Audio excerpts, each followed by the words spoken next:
A lot is going down right now for Ubisoft. I'll start with the obvious thing that you know, that Assassin's Creed Shadows has just had its review embargo lift. Yep. But that's not really the main story here, and by the end of this video, we'll even be discussing the very real chance of Ubisoft quite literally splitting. That might sound crazy. It's actually a well-substantiated thing that we're able to talk about. Your D&D analogy is perfect. According to this shareholder letter, Assassin's Creed Shadows should save the company financially. You ever play Dungeons & Dragons and you need to roll a 19 or a 20 in order to just hit a monster? I think that that's what Ubisoft did with Assassin's Creed Shadows. They needed to roll a 19 or a 20, and they rolled an 11 or a 12. Rolling an 11 or 12 is better than average, and, you know, technically you did get lucky. But it wasn't enough. That is not some boastful letter sent to the shareholders from Ubisoft. Oh no, it is an eviscerating letter sent from shareholders to Ubisoft, and they are not happy. Yeah, AJ investors are prepared to sue the company for misleading investors. Holy shit. That's bad. And it all cuts through to a very personal angle. Yeah. The CEO and founder, Yves Guillemot, has been fending off hostile takeovers for a lot of his recent career, and it's happening to him again, because now he has got shareholders trying to take him out. And that gives anyone who could help him out of his current situation quite a lot of leverage. Huge story to cover today, and a little fun part of it is, one of the things that they're trying to weaponize... And also another issue is that the products simply were not selling well. It's not a matter of like the stock being overvalued or some sort of market manipulation. The fact is that a lot of their recent games haven't been high quality games. I think that's really important to keep in mind. That's peace of mind. At incognito.com/BellioNews, you get 60% off an annual plan, so give my link a click today. To kick us off, here's the letter. It's from AJ Investments, who bought a minority share in Ubisoft last year. If you know what an activist investor is, well, they're basically one of those. They jump into a company, they try to do some form of skullduggery to yank up the share price, and then they yeet themselves away with a lovely payday. Now, when their letter says that Shadows can save the company financially, it's not wrong. The finances of Ubisoft do need saving, as do the Guillemots, whose position this letter very much seeks to undermine. So let me lay out the stakes for you so you understand the gravity of today's story. Ubisoft's post-pandemic release schedule just, well, fell off a cliff, right? Every game they've released basically in the last 5 years has been dog shit. Minus like maybe 2. And then when they did ship games, quite often they missed on quality and they undersold. Leakers actually report half a dozen cancelled projects, and of course, please the market, Ubisoft launched into all of the fun trends, the NFTs, the AI, all of that. Harassment and abuse if you can believe led to a purge of senior leadership, and then the year 2024 happened. 2024 was, as we all know, pretty much a shit show for the company. The thing that should have really brought in the sales, Assassin's Creed Shadows, was obviously delayed. They knew that Shadows needed to be of better quality. It seemed that Avatar Frontiers of Pandora didn't really do that well. This is fucking stupid. It's a stupid fucking game. Why you even think of make an Avatar game? Like, who the fuck thought this was a good idea? Who wanted to play this? Nobody wanted to play this fucking bullshit. Like, what's this fairy shit? What the fuck are you doing with this fairy-ass bullshit? What? Why? Who asked? Who wanted this? Nobody asked. Nobody wanted this. What are you thinking? Persia Lost Crown is a really good video game. It was just too niche, and it basically did not move the needle. It was overpriced. While all this is going on, we've got the investors rebelling, demanding the removal of the founding Guillemot family. But of course, unfortunately for those investors, the Guillemots had spent the last decade making their position, their control over the company, almost unimpeachable for a deal with Tencent.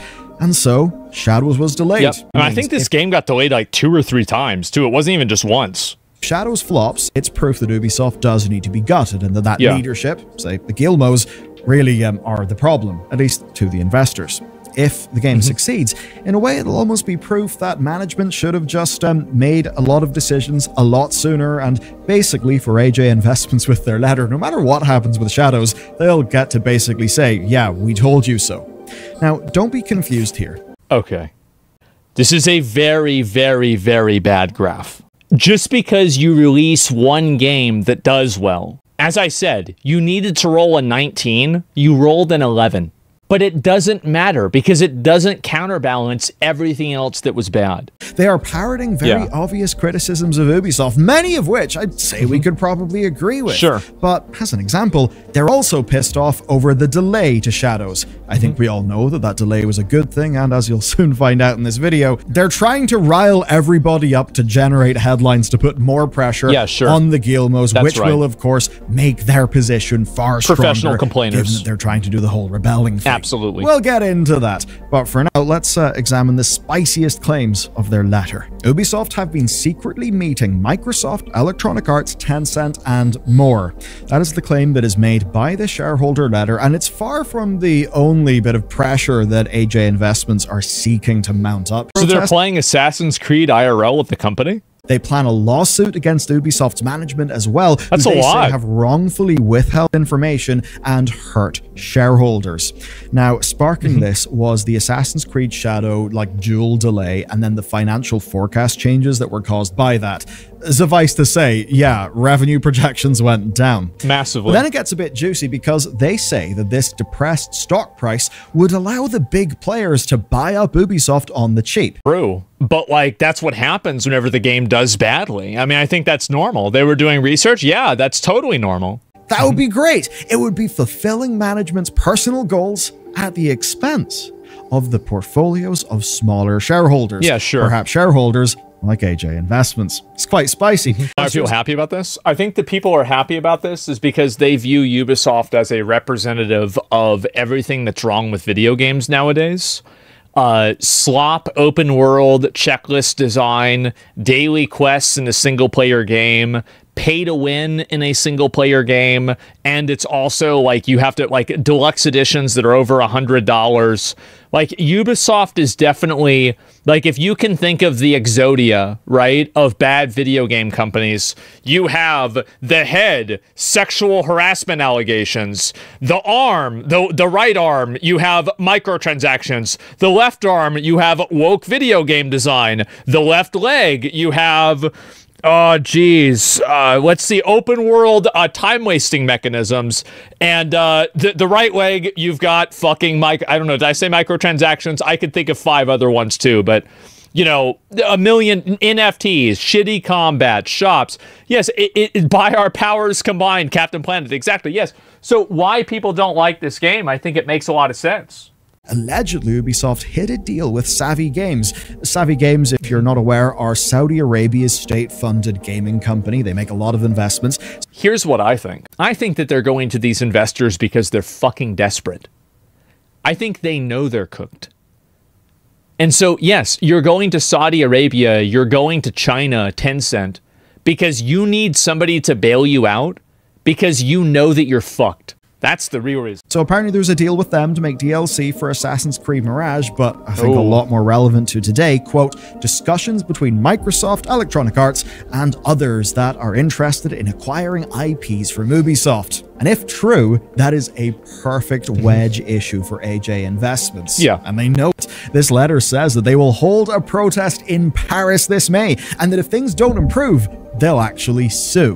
Wow. And look, when you examine all of this, it's hard to not see a lot of it as just the final nail in the coffin for Ubisoft. They've had nothing but bad news. Even their own shareholders are turning against them. But it's not all of their shareholders. It's a group of them, a group that is led by AJ Investments. Just because you have some investment activist group complaining, that doesn't really fucking matter. What really matters is the quality of the games and how many people are buying them. That's the bottom line. That's the lifeblood of your business. And if that's not happening, you're fucked. That's it. That is the beginning and the end of this conversation. And that's really because they've played their cards openly for everyone to see. It's bloody obvious.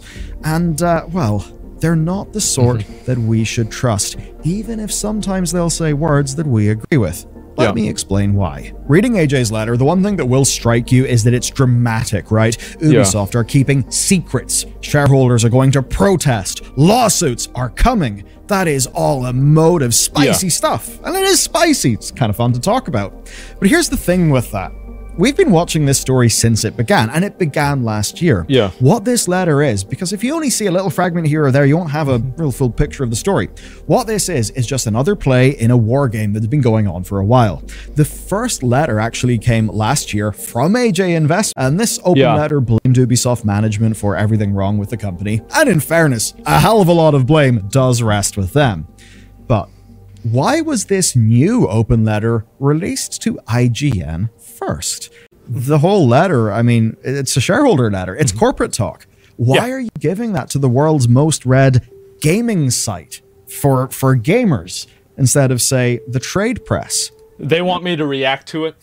That's the reason why. They just want they want an Asmongold react video, obviously. I mean, if the intent is to actually get shareholders and investors to protest with them, that does seem kind of counterintuitive. You would not go to IGN if that was your goal. What you would go to IGN for is to get public eyeballs on the situation. Yep. Eyeballs that are, of course, part of gaming brains who generally are pretty, frustrated with Ubisoft, but not really people who will be thinking about who AJ Investments are, who might think, oh, look at that, even the shareholders are turning against them. Damn, those shareholders are our bros. Oh, no. Look, the headlines mean we just got to laugh at Ubisoft. It gets the headlines trending. Here's the thing. Investment firms generally don't care, too much about the detail of why gamers are mad. They just want to harness you and further their own game. I think that's fine, by the way. I don't need you to care about my feelings. Just make a good game, and that's it. We don't need to be best friends. We don't need to be in a relationship. We just need to, all I want is for them to make the game good. That's it. Just make good games. So if news sparks because of their open letter sent to IGN, which it absolutely has, then that does further their pressure on Ubisoft to capitulate to their demands. They don't actually need to do a protest or a lawsuit to accomplish that. They just need to harness public relations against Ubisoft. That's right. Now, what about the meat of their letter, right? That Ubisoft are meeting other companies. That it's, that's a lot. Secret and spooky stuff. Well, it is newsworthy, right? Yeah, okay, them talking to these companies like EA, that is newsworthy. But it's also exactly what Ubisoft promised they would do, which was to, again, quote Ubisoft's own words, and to kind of cut through business speak, that basically just means layoffs, closures, and possible sale options. And I think they might have to sell off some of their IPs or split the company or do something really big. Because I just can't see how you can have such a big company lose 80% of your value and then release kind of a mid-game or like slightly above mid-game, and then suddenly now everybody's supposed to be okay with it. I just don't see that happen, man. They have 13,000 employees. Well, the problem, and I think this is also another big issue that Ubisoft has had, is that they've tried to release too many games. Stop doing that. You're making too many games. You can't release a new AAA game every single year and maintain a high level of quality. Focus entirely on making one really, really good game, then make a bunch of different games, diminish the brand value, and then hope that one of them pops off through some sort of like viral, internet marketing campaign. It's just not what's going to happen. Yeah, it's like you can't just, well, if we sell one game and we get $10, we can sell 5 games and we get $50. And we sell 10 games and we get $100. Oh my God, let's make 20 games, we'll make $200. You can't do that. Like, you're going to hit market saturation at a certain point. And I think that they have, and it's also the amount of bandwidth that the leadership has. Because fundamentally, leadership is now being spread across so many different things. They're set up to fail. Possible sale options is, not really surprising, because they literally said they would do that. And when you actually read Ubisoft's statement, they say that when there is a transaction, the market will be told. And you may then think, why would you be secret about that? Why would you not announce talks? Well, insider if talks fail or a deal falls through, that can really hurt you as a company. Exactly. Yeah, they don't want to talk about this before it's settled, because if they do, then you're going to have a lot of market speculation one way or another, and it could make the company look bad if it doesn't happen, or it could make the company look bad if it does happen. So they want to save that until it's actually a defined entity. I think that makes perfect sense. So, given the risk, why would investors want Ubisoft to talk? Specifically, these investors, AJ Investments. That's pretty obvious. Rumors of a deal will shoot the price up. This quite literally happened. For short-term investors, that is the business model, and you don't even need to take it from me. We can just read AJ's own website. Quote, AJ Investments take advantage of events and take such steps that will help correct and optimize the running of companies. Basically, they capitalize on a problem. They force any solution that raises a short-term stock price, and then they profit. Yeah, they don't so much care about the long term when they say, save the company. As an example, they only started their position in Ubisoft a few weeks before they published their first open letter. It does seem like it's very obvious, advantageous. Like, I mean, they're not necessarily good actors, but at the same time, you can agree with people that are bad actors, but you can still acknowledge, yeah, they are bad actors too. But in this case, right, their letter, their pressure did kind of work. Ubisoft's studio closures and layoffs in the last few months happened at least in part because of that pressure. And now the stock price is somewhat rising up again. But not just because of this letter. In fact, it's because Ubisoft might actually be close to a deal. What if I told you we might actually have Ubisoft 2? I think that it's going to happen. The best thing that Ubisoft could do is take half of the company. Okay, let me think about how this would work. So what are the big Ubisoft IPs? Give me like the top 3 biggest Ubisoft IPs. Okay, Assassin's Creed. Okay. Sell Assassin's Creed to either Saudi Arabia or to China. Sell Prince of Persia to Saudi Arabia. Sell Far Cry to probably also China. Rainbow Six Siege, sell that to China. Okay, a lot of these would go to China. My point is that I think they could make a really good fucking version of it to be good. That's it. A new company created by Ubisoft that will include, quote, some of Ubisoft's IP, like Assassin's Creed. That is apparently something that could actually exist, that is looking for minority investors. That's what they need to do. This is according to Bloomberg's reporting. What it would essentially be is a lifeboat to save the company and maybe save management as well. Now, apparently offers are being made to Tencent as well as various investment funds, and preliminary bidding is actually being sought this very month. Now, obviously, right, this is all stuff that's not settled yet. Maybe I should bid for the company. But it does in fact align with Bloomberg's previous reporting. Bloomberg back in January claimed that Tencent and Ubisoft were in talks to establish, quote, a new venture where the Gilmos would be backed by Tencent.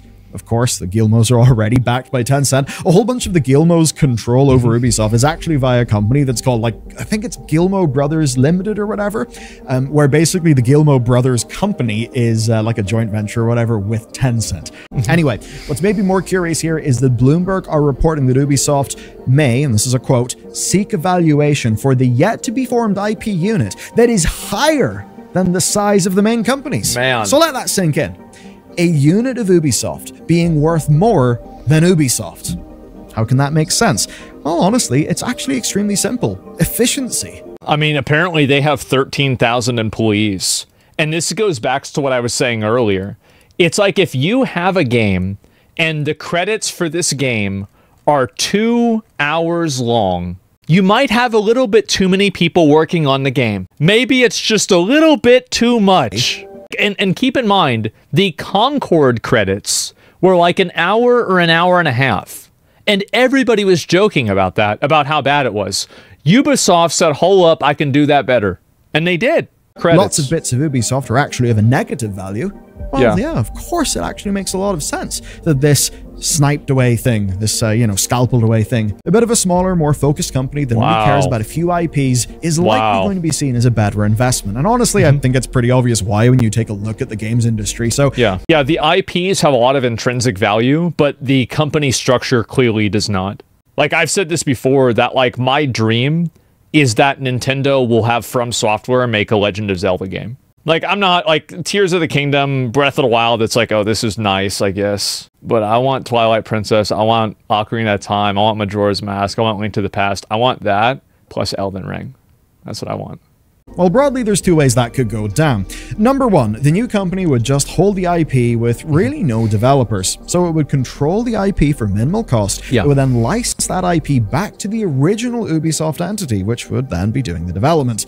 The new IP holding entity would have lower fixed costs, less risk, and its investors would have more control, which gives them a real good incentive to buy in. It's basically saying, hey, do you want a slice of Assassin's Creed and The Crew and, you know, all these big good things? It's actually crazy that they're doing this, that they're basically saying, like, we give up on making the games, we're just going to own the IPs and register and run the IPs instead. Like, this is basically admitting defeat. There is, of course, another way. You just do a split in terms of development and intellectual property. Yeah. You could perhaps imagine one side taking the smaller yet beloved properties like Rayman, Trackmania, and Anno. Somebody says the problem is when the layoffs hit, they're laying off seniors and good people. When Ubisoft layoffs happen, the people who ruined Assassin's Creed will stay at the company. You bring up a really great point, and I think what you're saying is true. And that's why I always say, like, if you really want to see change happen, look at C-suite accountability. If you do that, things change instantaneously. We should not fire any people ever. I don't think that's what he's saying. I just think that he's saying that it's disappointing that in a case where the reality is in a lot of these companies, like, yeah, you're going to have bad people all the way down for sure. But like, really the heads that should roll are the decision makers. That's why they get paid a bunch of money. They get paid like millions of dollars in stock options because of that accountability.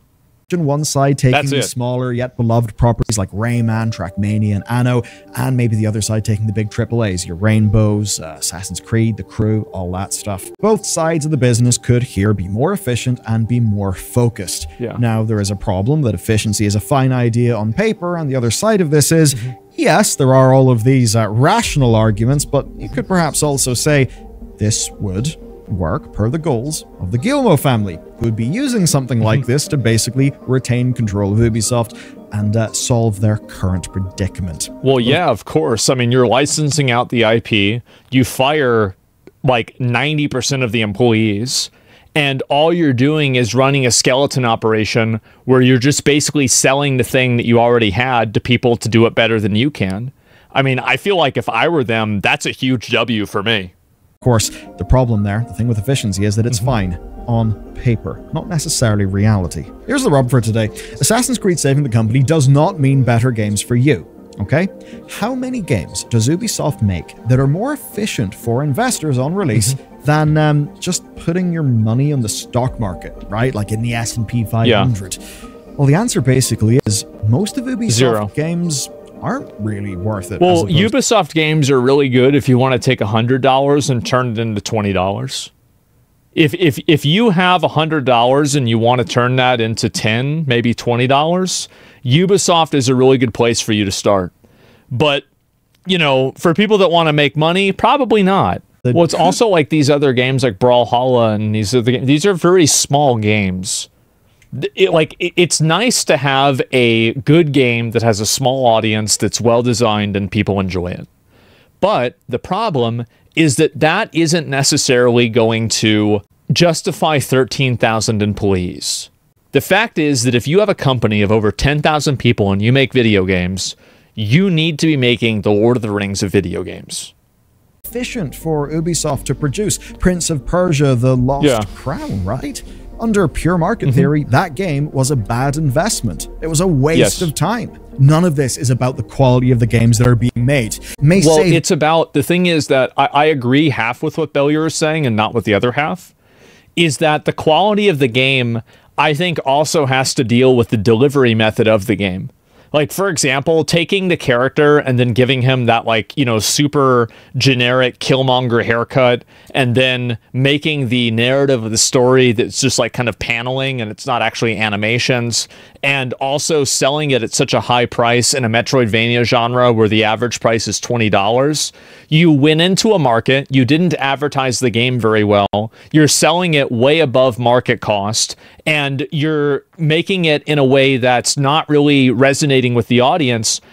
You're fucking up. Like that's really just, it's a marketing department L, right? Whoever decided the production and distribution for this game should be fucking fired, because they totally messed it up. The game was fine, but if you design it this way and you make a game this way, you need to have and you need to fit inside of the market expectations, and that's not what they did. Fucking up on like multiple points, exactly. And so you see a lot of games, like I think Assassin's Creed Shadows is kind of the same thing, is that if they had never used this like argument to authority of like Yasuke, he's real, he's a real samurai, racist, like if they never used that type of messaging, I'm not saying they said that directly, but they clearly implied it, and they clearly went in that direction. If they had never done that, they would have never had this problem. It would have never happened. And so the problem is that at the very highest level, decisions are being made that are stupid. Stupid decisions are being made, and because of that, the games suffer. That's what it comes down to. That's what really matters. Like if I look at like Assassin's Creed, for example, the combat is very one-dimensional, it's bad. But like everything in the game generally works. It looks good, etc., right? What that tells me is that the people that are working on the game at a baseline, those people know what they're doing, and they're good at their job to an extent, right? At least to enough extent, because they're following directions. But the people that are deciding the big picture ideas for the game, they're the ones that are totally wrong. They're the ones that are making bad decisions constantly. And that's the big problem. The guy, the CEO of the company, was like confused the reason why his video games aren't selling very well, but they review so well. Well, why are these games reviewing so well, but they're not selling well? Well, it's because they're not reviewing well. You're listening to a handful of retards that are, journalists about these video games and not your actual customers. I think that just by itself is the biggest self-report you can possibly have. How do you self-report that hard? That you're focusing off of that. But at the end of the day, we know that they were pissed about the delays to Assassin's Creed Shadows, and whether you want that game to succeed or not. Game companies delaying their game so that they can have more polished releases is almost universally a good thing for the customer. It is. So if Ubisoft are forced to sell off half their intellectual property to the highest bidder, while throwing pink slips at thousands of developers and doing all of these short-term things and, pursuing getting that stock price up ASAP, but not necessarily at long-term value, long-term quality, will that be good for the games? I would not necessarily think so, especially since this is the type of the investor who is anti-delay, even though the likes of Star Wars Outlaws clearly tell us those delays are... I'm gonna be honest. It can't get worse. Fuck it, send it to China. And so regardless of how well Assassin's Creed Shadows sells, expect them to do more things, to drum up more headlines, to try and get a bit more leverage, a bit more control, and turn that pressure into something that they can profit off. Meanwhile, though, on the Guillemot front, well, they might be trying to restructure Ubisoft, doing something with Tencent and potential other suitors to get around this problem. Will that be good for the actual games? I don't necessarily think so. I think that anything that involves a leadership change will be a net positive. If you want to use another D&D analogy, I think that their leadership is a 5. By the way, this is not a 6-sided dice. It's a 20-sided dice, D&D dice. Do you re-roll a 5? Yeah, you do.